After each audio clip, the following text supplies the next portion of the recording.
¿Qué tal, amigos? ¿Cómo están ustedes? Les habla su amigo y hermano en Cristo, Antonio García Hernández, en su canal Estudiando el Verbo.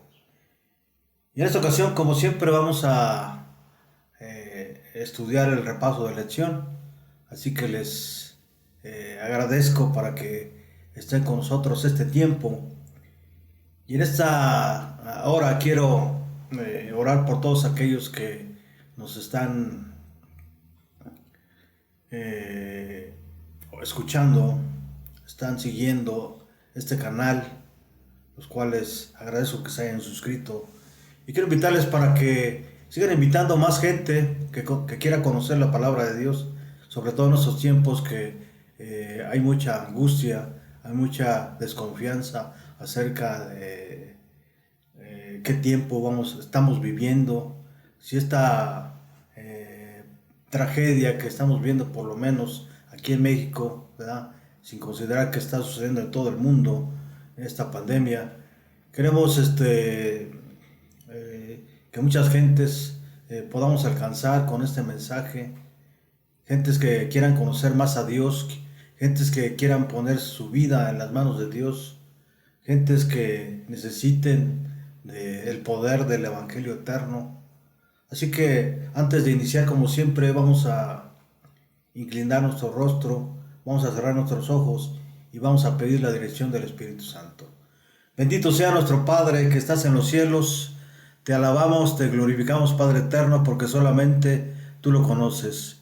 Y te agradecemos, Padre eterno, en esta hora porque tú nos has bendecido. Tú nos permites tener este privilegio de abrir tu palabra. Te suplicamos humildemente el perdón de nuestros pecados. Queremos suplicarte también, Señor, que nos habilites con poder. Queremos, Padre eterno, suplicarte que el Espíritu Santo, Señor, nos tome en esta hora como instrumentos del cielo y que al escuchar tu palabra, Padre eterno, muchos puedan reflexionar, puedan arrepentirse de sus pecados y puedan entender lo que en tu palabra está escrito y que esto podamos aplicarlo a nuestra vida diaria, Señor. Gracias por todo, Padre eterno. Acompáñanos porque en Cristo Jesús te lo suplicamos humildemente. Amén, amén. Bien, la lección que en esta hora vamos a estudiar lleva por título La derrota de los asirios. ¿Cómo? La derrota de los asirios. Y en medio de todos los detalles históricos fascinantes de los capítulos 36 y 37 del libro de Isaías, hay una ilustración sorprendente del mensaje del libro de Isaías.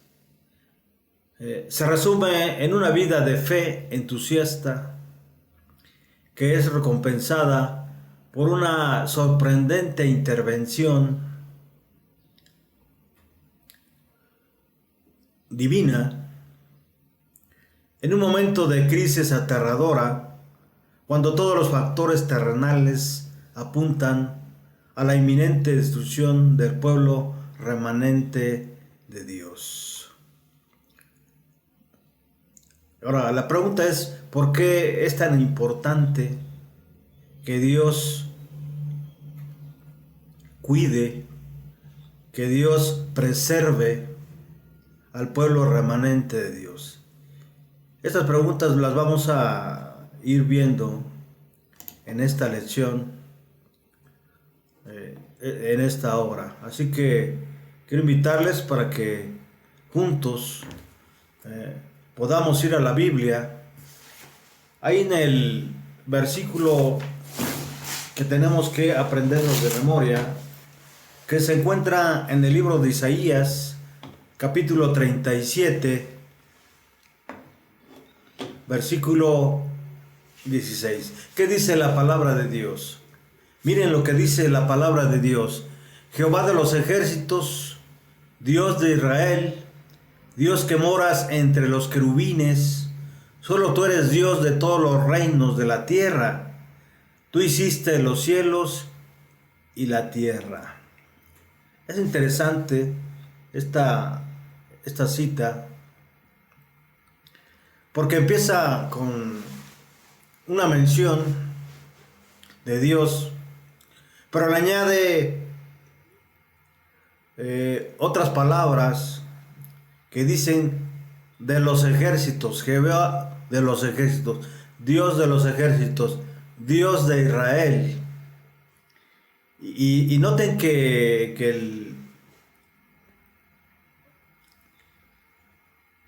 el libro de Isaías nos muestra dónde mora Dios.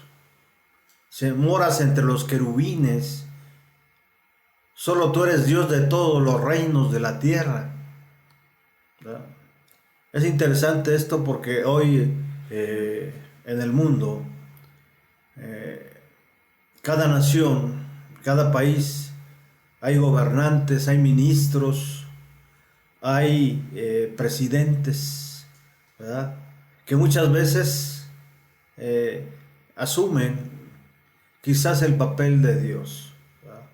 Pero hay un Dios que mora entre querubines, ¿verdad? Es decir, contra ángeles poderosos, ¿verdad? Y el libro de Isaías nos dice ahí en el versículo 16, solo tú eres Dios, ¿verdad? Esta palabra es interesante, ¿verdad? Solo tú eres Dios. ¿Por qué es importante entender esto? Porque hoy en día muchos tienen como Dios a muchos ídolos, ¿verdad? Pero la palabra de Dios, la Biblia, el libro de libros, nos dice ahí en el capítulo 37, versículo 6, solo tú eres Dios de todos los reinos de la tierra, ¿verdad? Y podemos decir, ¿verdad?, que de todo el universo. ¿Por qué? Sigue diciendo la cita, tú hiciste los cielos y la tierra, ¿sí? Es decir, el Dios que mora entre querubines y que es el reino de todos los reinos de la tierra, ¿sí? No solamente es eso, sino también es el que hizo los cielos y la tierra, ¿verdad? Es decir, todo el universo, todas las estrellas, todos los planetas, ¿verdad? Y vamos a ver, especialmente en esta hora, por lo menos una cita en esta introducción de Elena G. de White, en la que nos habla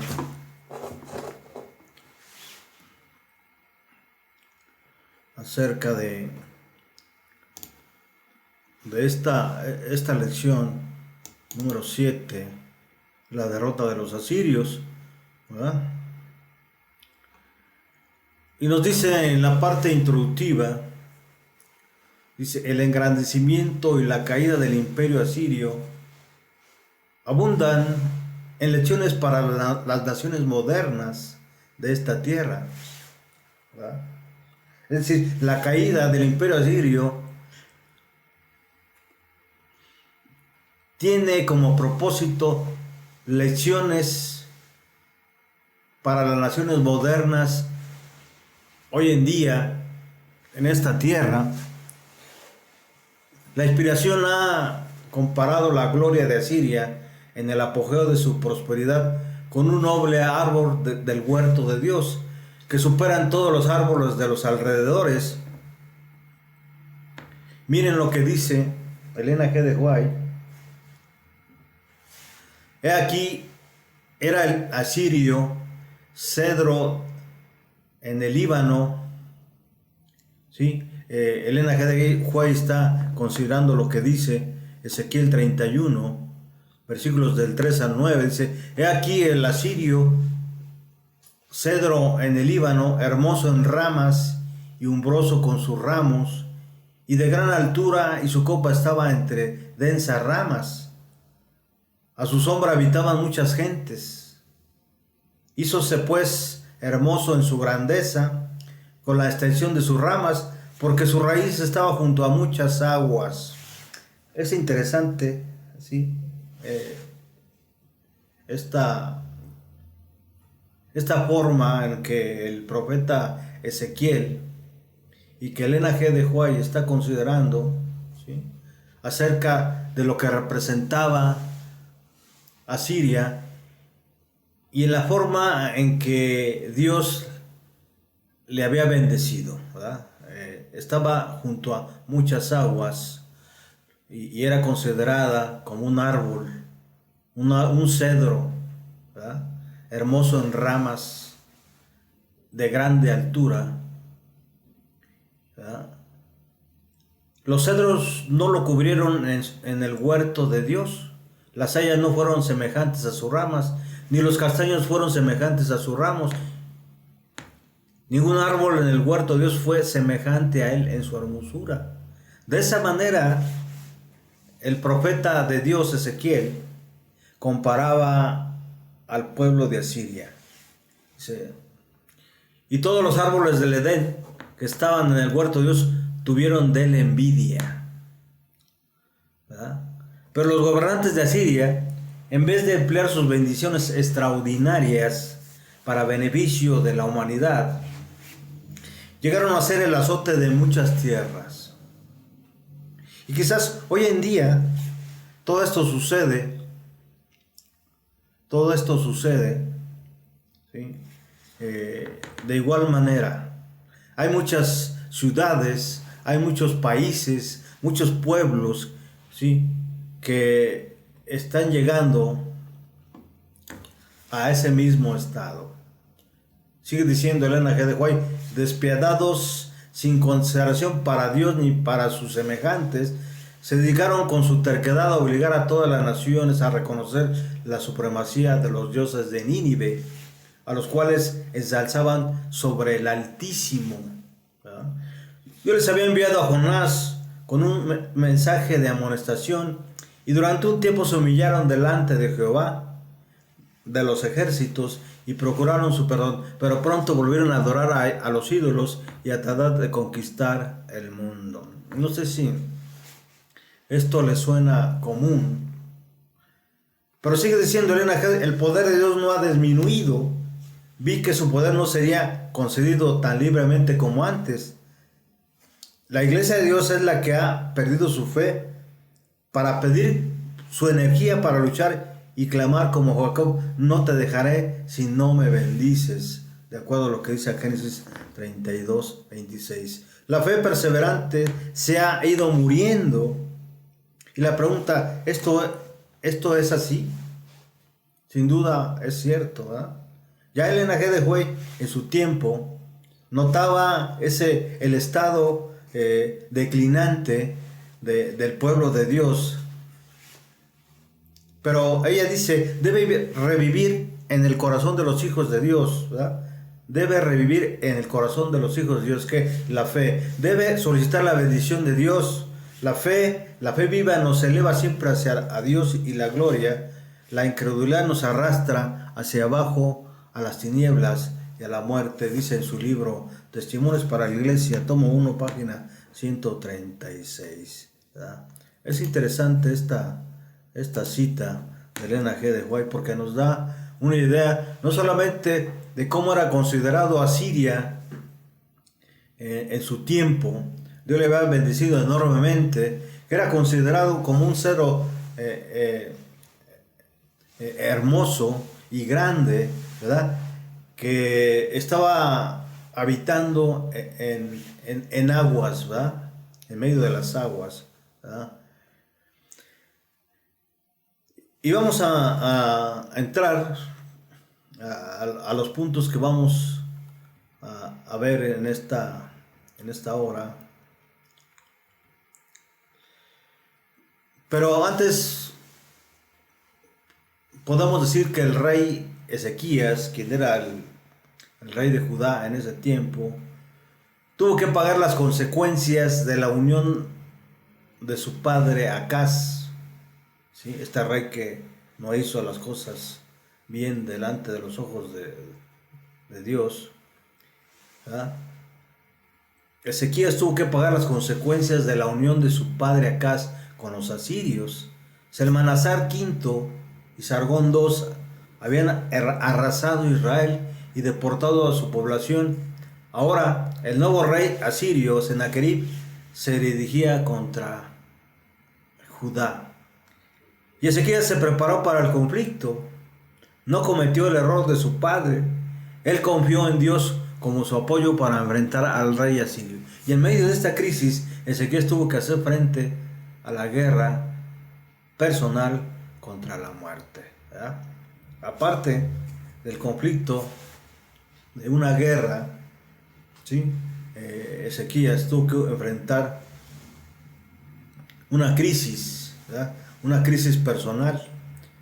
Tuvo que hacer frente a su guerra personal contra la muerte debido a una enfermedad. Entonces vamos a ver en esta tarde 3 puntos solamente: la acción humana y la acción divina, y por último la victoria y derrota de Ezequías, de acuerdo a los capítulos 38 y 39, ¿verdad? Dentro de la acción humana vamos a ver 2 puntos: la preparación para el conflicto, la victoria de los asirios. Y dentro de la acción divina vamos a ver el amparo de Ezequías y como segundo punto la derrota de los asirios, ¿sí? Y por último la victoria y derrota de Ezequías, ¿eh? Así que dentro de la acción humana vamos a ver la preparación para el conflicto. Miren lo que dice la palabra de Dios. Quiero invitarles para que abran sus Biblias ahí en el libro de Isaías, capítulo 36, versículo 1. ¿Qué dice la palabra de Dios? ¿Cómo está escrito? Y aconteció que en el año 14 del rey Ezequías, que Sennacherib, rey de Asiria, subió contra todas las ciudades fortificadas de Judá y las tomó, ¿verdad? Con la ascensión al trono asirio de Sennacherib, Ezequías vio una oportunidad para librarse del yugo asirio. Sin embargo, en el año 701 a.C., Sennacherib atacó Palestina asolando el reino de Judá y tomando la ciudad de Laquis, muy cercana a Jerusalén. Ezequías hizo preparativos para la guerra, fortaleciendo los muros, cegando las fuentes y excavando el túnel que aseguraba el suministro de agua en Jerusalén. Esto que hizo Ezequías, sin duda, podemos encontrar que no solamente tenemos que pedirle a Dios consejo, ayuda, poder, sino también nosotros tenemos que hacer nuestra parte, ¿verdad? Cuando dice el apóstol Pablo que tenemos que trabajar con todo para nuestra salvación. Aquí el rey Ezequías lo está llevando a cabo, ¿verdad? Entonces vemos que Ezequías hizo preparativos para la guerra. Número 1, fortaleciendo los muros. Número 2, cegando las fuentes y excavando un túnel que aseguraba el suministro de agua de Jerusalén. Vemos aquí que Ezequías entonces no era un rey común y corriente, sino era un rey que tenía diversos talentos y que en el momento de crisis lo estaba poniendo al servicio del pueblo de Dios, del remanente de Dios mismo, ¿verdad? Quiero invitarles para que vayamos a Segunda de Crónicas, al capítulo 32, versículos del 1 al 6, rápidamente.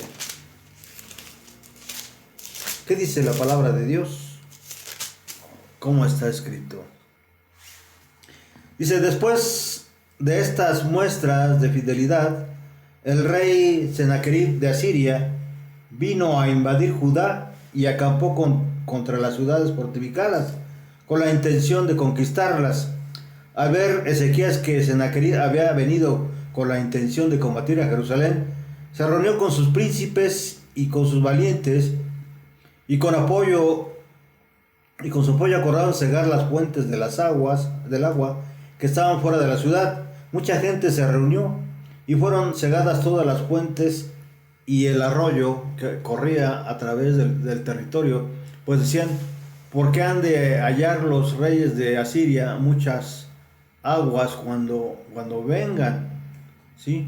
Después Ezequías tomó la decisión de reconstruir los muros caídos, hizo más altas las torres y construyó una muralla exterior.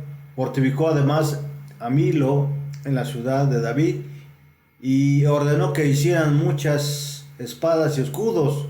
Puso capitanes de guerra frente al ejército y se reunió en la plaza, en la entrada de la ciudad, y apelando a su corazón, les dijo: ánimo, esfuércense y no tengan miedo del rey de Siria, ni de toda la multitud que viene en él.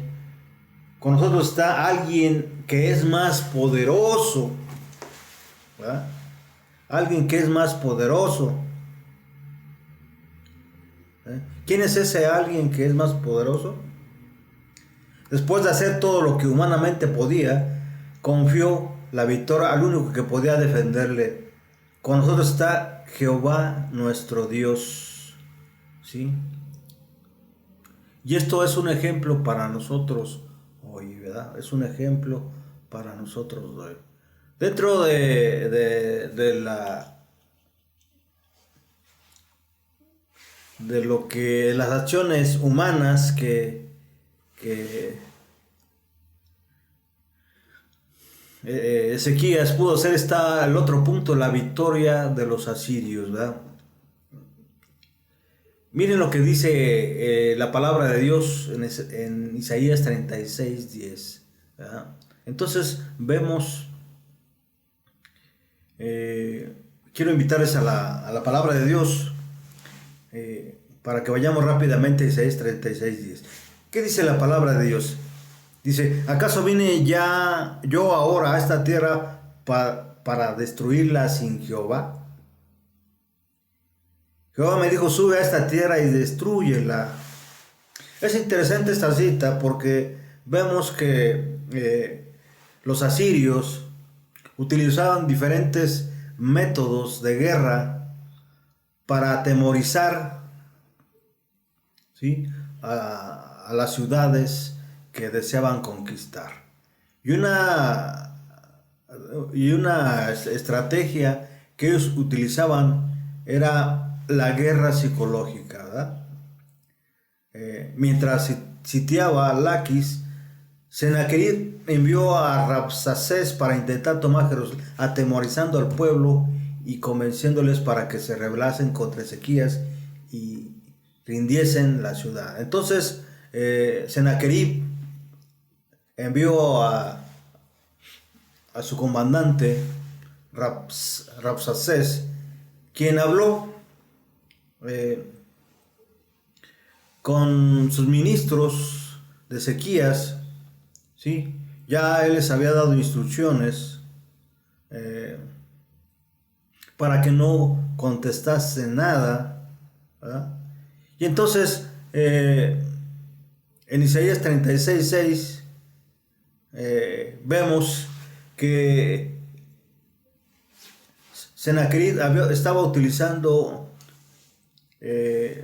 una guerra psicológica, ¿sí?, para vencer a sus adversarios, en este caso a Judá, al rey Ezequías, ¿sí?, diciéndoles: no pueden confiar en Egipto. Y la pregunta es: ¿esto es cierto o falso? Es decir, cierto, ¿verdad? Nosotros no podemos confiar en los hombres, en un rey, ¿verdad? Debemos confiar ¿en quién? En Jehová, ¿verdad? Y el versículo 7 del capítulo 36 podemos ver que el rey Sennacherib, por medio de su comandante, Rabsacés, presentaba a Ezequías, ¿sí? Diversas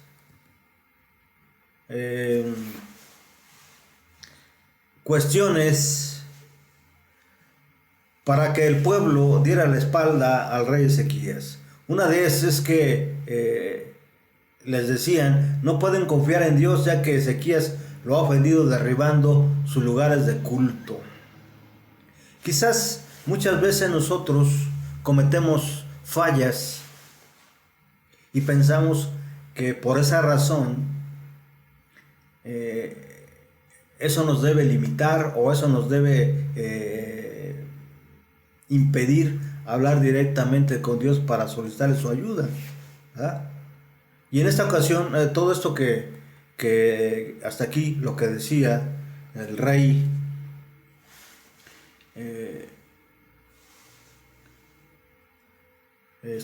Sennacherib al pueblo de Judá a través de sus ministros, diciendo que no pueden confiar en Dios, ya que Ezequías lo había ofendido derribando sus lugares altos, era falso, ¿verdad? Entonces, nosotros vayamos al capítulo 36 para ver esto que dice la palabra de Dios. Dice: pero si me dices que ustedes confían en el Señor, ¿acaso no se trata de ese Dios cuyos lugares altos y altares Ezequías mandó a quitar? Y luego dijiste a Judá y a Jerusalén, adoren en este altar. Eso sin duda era falso, ¿sí? El enemigo del pueblo de Dios utilizaba mentiras para poder derrotar en esta guerra psicológica a Judá, al rey Ezequías, ¿verdad? El versículo 8 también menciona otras palabras. Dice: no tienen ni siquiera jinetes entrenados para la guerra. Esto era falso. Ya vimos en el punto anterior cómo Ezequías había preparado, ¿sí?, a su gente para poder hacer frente a esta crisis, a esta guerra que se venía, ¿sí?, contra los asirios. Por eso en este punto la victoria de los asirios, ellos creían que utilizando ese método de guerra psicológica podían vencer sin utilizar ningún arma, ¿sí?, al pueblo de Dios. El versículo 10 del capítulo 36, miren lo que dice: si yo he venido a destruir esta tierra es porque antes el Señor me dijo, ve a esa tierra y destrúyela. Sin duda esto era falso, ¿verdad? Dios no puede ordenar, ¿sí?, destruir a su pueblo, ¿verdad? ¿Por qué? Porque Dios tiene un propósito con su pueblo, ¿verdad? O Dios tenía y tiene hoy un propósito, ¿sí? El versículo 12 del capítulo 36 del libro de Isaías dice: pero el primer oficial dijo, ¿y acaso me envió el Señor a decirles esto solo a ti y a tu Señor? No, dice, me envió también a la gente que está en la muralla y que junto con ustedes pronto van a comerse su propio estiércol y a beberse su propia orina. ¿Sí? Seguía utilizando el oficial de Sennacherib, ¿sí?, esta guerra psicológica, esta guerra de palabras, esta guerra de intimidación, ¿verdad?, diciendo el prolongado asedio los matará de hambre, ¿verdad? Esto era cierto, pero estaban utilizando esto con el propósito que en ese momento se rindieran. Esta mezcla de verdades y medio verdades y mentiras no pudo convencer al pueblo, que permaneció fiel a su rey, porque confiaban en el poder de ¿quién? En el poder de Jehová. Vamos al siguiente punto, el amparo de Ezequías. Y quiero invitarles para que vayamos al capítulo 37, versículo 14. ¿Qué dice la palabra de Dios? El amparo de Ezequías. Ezequías recibió las cartas de mano de los embajadores y las leyó. Luego subió a la casa del Señor y extendió las cartas ante el Señor. ¿Verdad? Dice la palabra, y tomó las cartas de la mano de los embajadores y las leyó y subió a la casa de Jehová y las extendió delante de Jehová. La primera acción de Ezequías fue buscar orientación divina a través del profeta Isaías y rogarle que intercediera por ellos. ¿Verdad? Rogarle que intercediera por ellos. ¿Verdad? Si nosotros leemos, por ejemplo, los versículos del 2 al 5, miren lo que dice del capítulo 37 del libro de Isaías.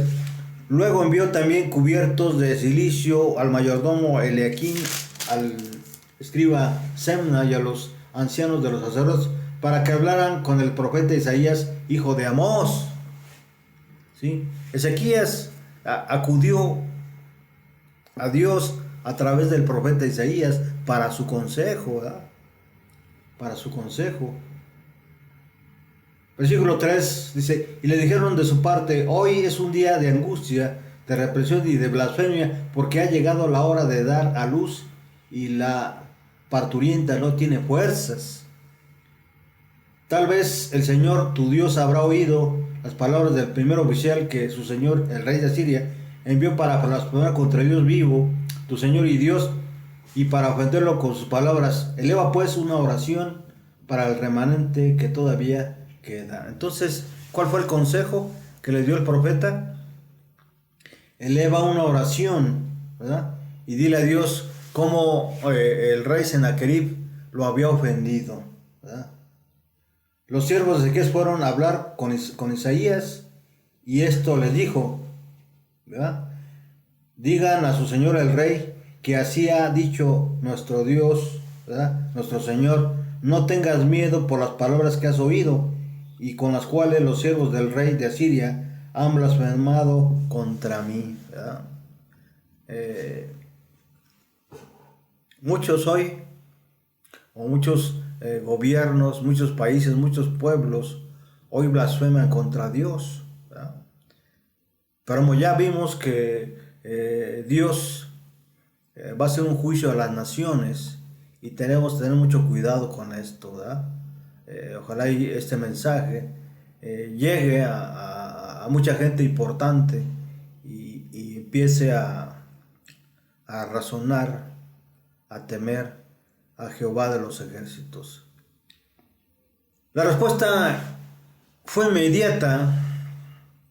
Ya vimos que a través del profeta Isaías, Dios había oído la blasfemia a Siria y un rumor que haría que se alejaran de allí. Dios iba a llevar a cabo, iba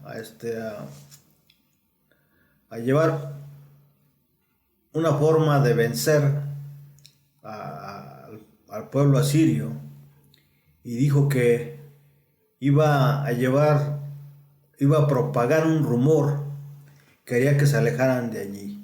Y efectivamente, tras conquistar Laquis, Sennacherib oyó un falso rumor sobre un ataque de los etíopes. Antes de retirarse de Judá, envió cartas amenazadoras al rey Ezequías. De acuerdo a los versículos del 8 al 13, dice: el primer oficial se enteró de que el rey Asiria se había apartado de Laquis. Entonces volvió a su país y se encontró con el rey que estaba combatiendo contra Libna.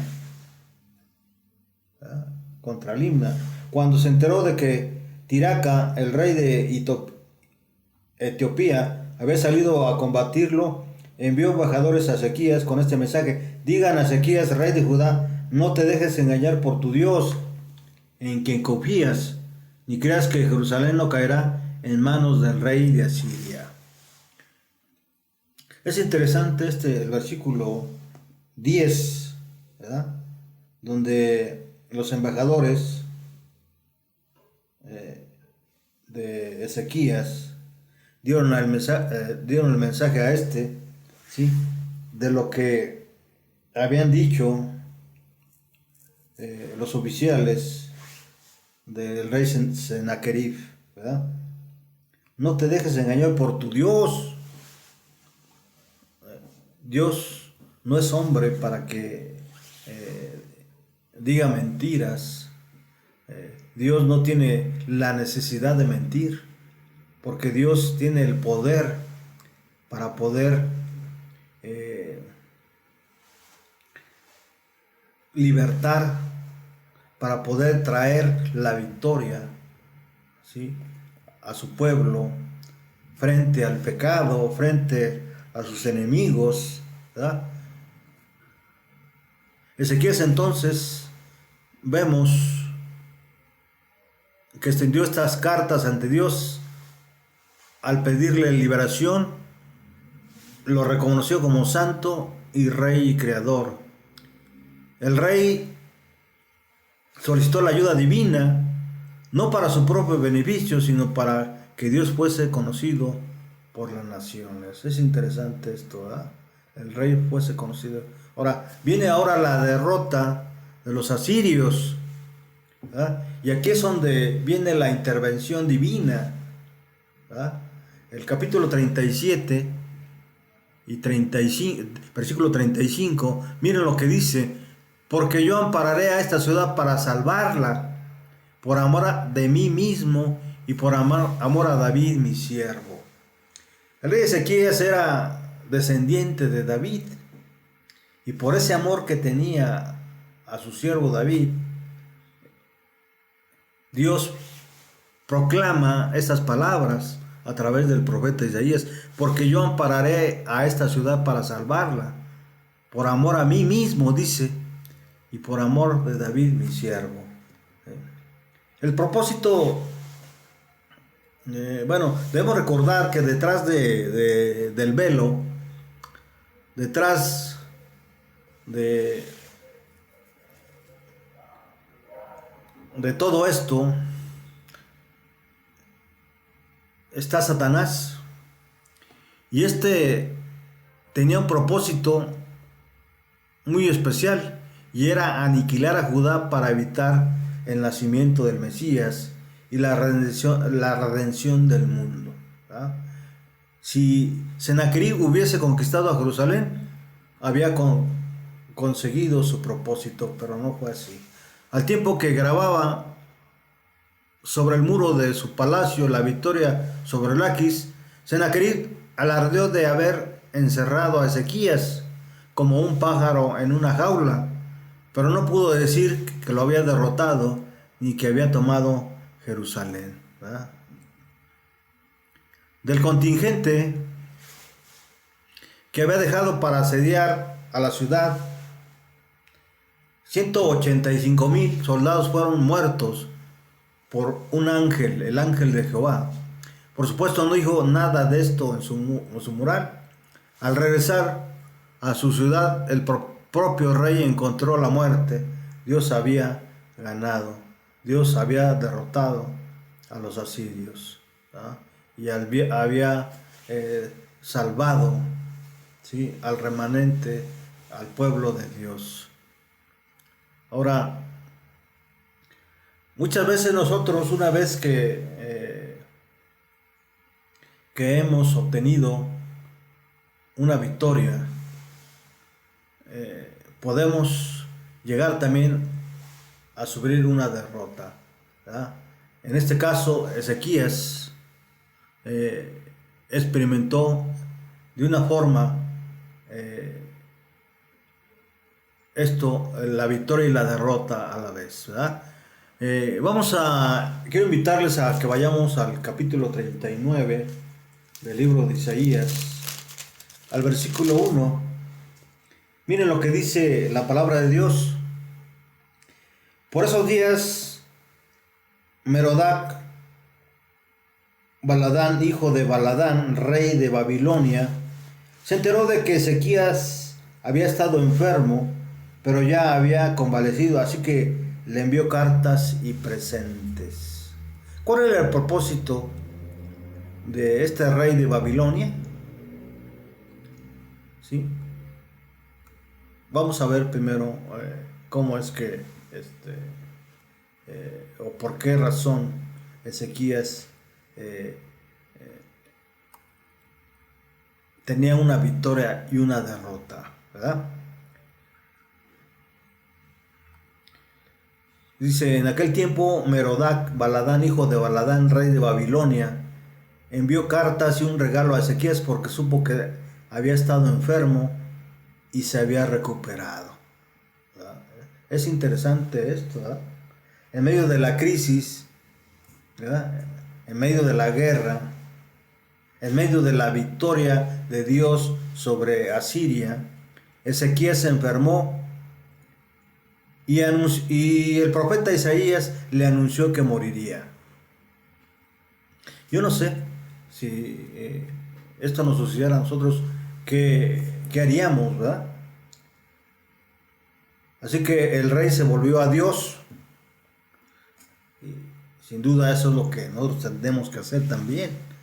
El rey se volvió a Dios con gran lamento y Dios lo escuchó y le concedió 15 años más de vida, ¿verdad? Dios le concedió al rey. Siempre que nosotros estemos en medio de una crisis, nuestro único refugio seguro, sin duda, es Cristo Jesús, ¿verdad? Porque Él tiene el poder, ¿verdad? Tiene el poder para poder concedernos la victoria, inclusive sobre la muerte, ¿verdad?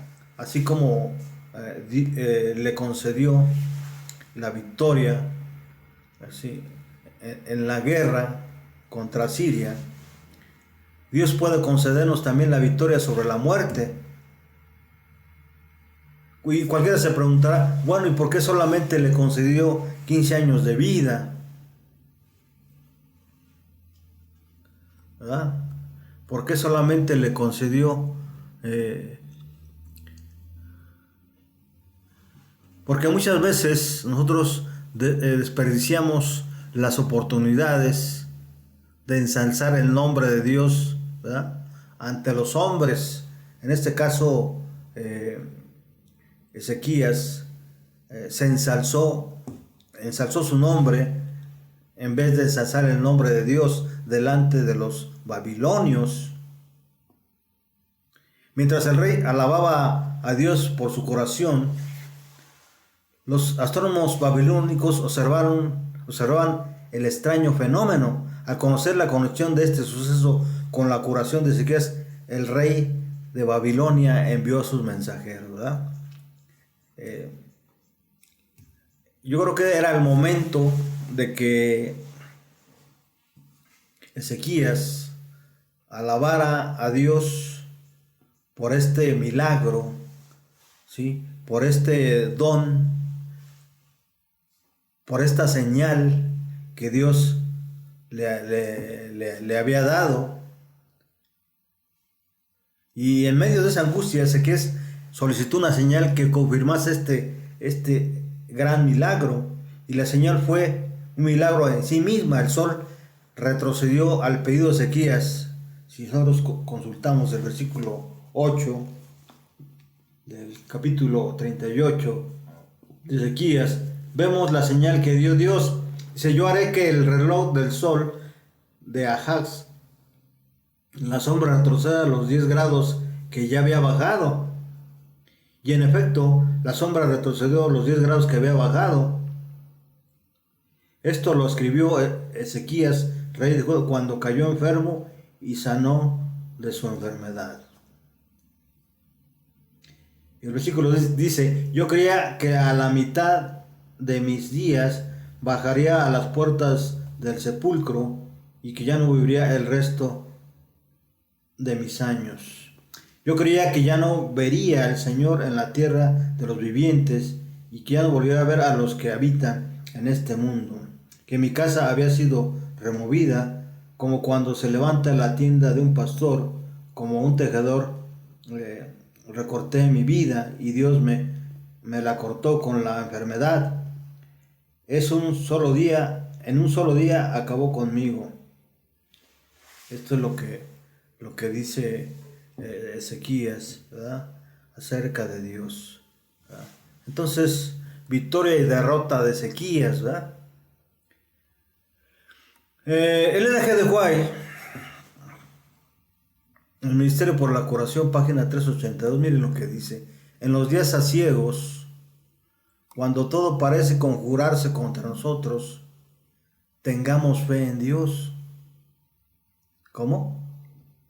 En los días aciegos, es decir, en los días donde hay problemas, en los días donde parece ser que las tinieblas prevalecen y que todo parece en contra de nosotros, tengamos fe, dice Elena G. de White, fe en Dios, quien lleva adelante sus designios, y si hace bien todas las cosas, ¿verdad? Y hace bien todas las cosas en favor de su pueblo. La fuerza de los que le aman y le sirven será renovada día tras día. Si nosotros hacemos esto, si nosotros cumplimos nuestra parte,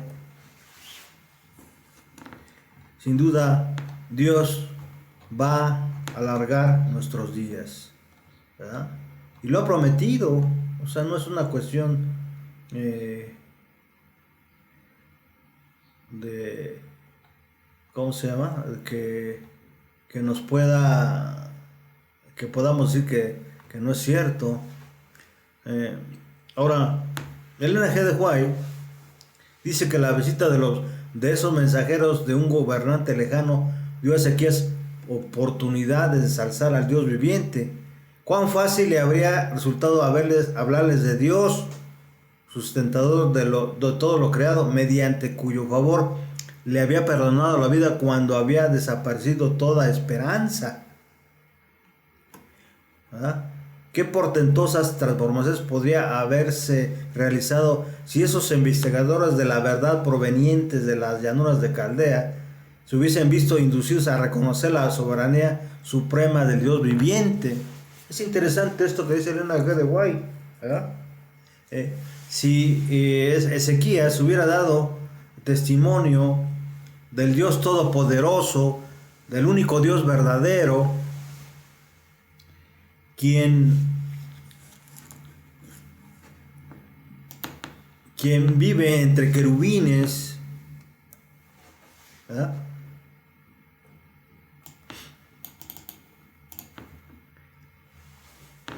Quien mora entre los querubines y que es el único Dios de todos los reinos de la tierra y que fue el creador de los cielos y la tierra,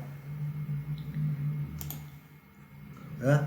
Hubiera sido otra suerte que había tenido el rey Ezequías. Qué portentosas transformaciones, dice Elena G. de White, podrían haberse realizado si esos investigadores de las verdades provenientes de las llanuras de Caldea hubiesen visto inducidos a reconocer la soberanía suprema del Dios viviente. Sí, pero el orgullo y la vanidad se posesionaron del corazón de Ezequías.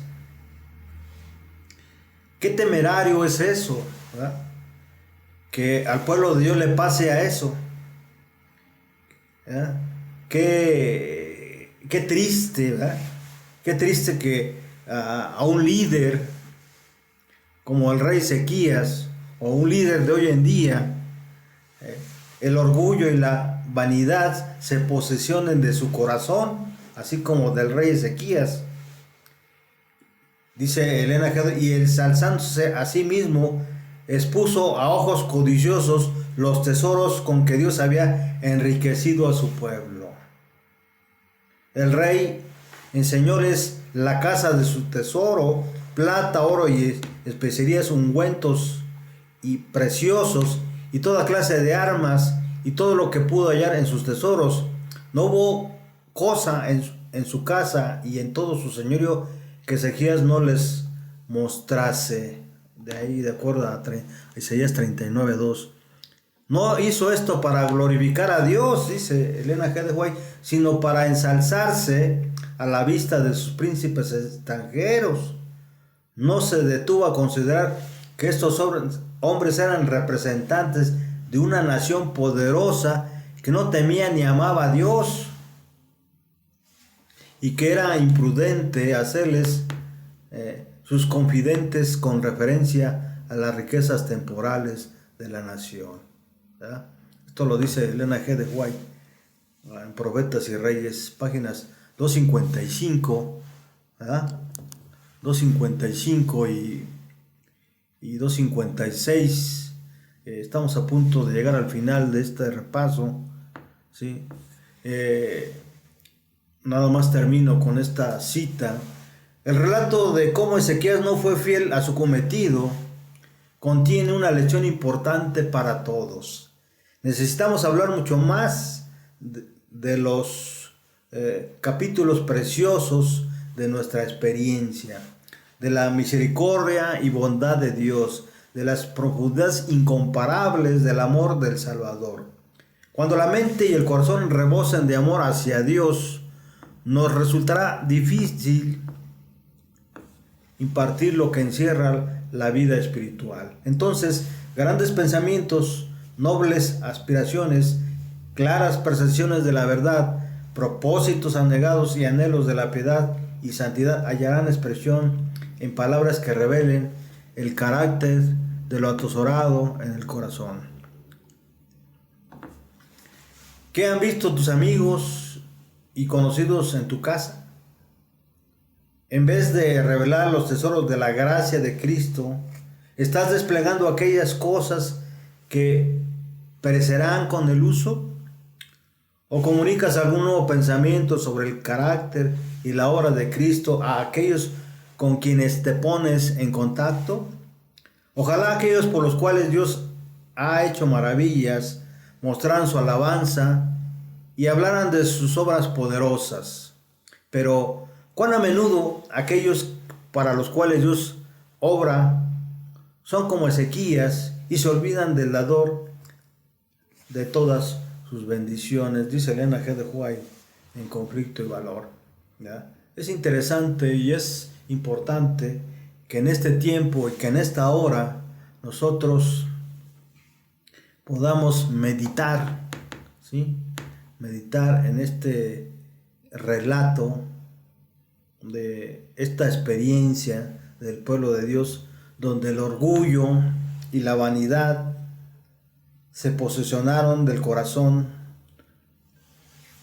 de un hombre, de un rey que hizo las cosas bien delante de Dios, pero que al final de sus días, ¿sí?, se enalteció de orgullo y vanidad, ¿verdad? Gracias, con esto terminamos, con esto llegamos al final de este repaso de lección. Esperemos que esta lección nos haya dejado un testimonio, para que nosotros podamos renovar, ¿verdad?, nuestra mente, como dice el apóstol Pablo, ¿verdad?, ahí en el libro de Romanos, capítulo 12, versículos 1 y 2, ¿verdad? Así que ojalá y podamos nosotros meditar en todo esto, porque necesitamos una renovación de nuestra mente, ¿verdad? Necesitamos una transformación de nuestra mente, ¿verdad?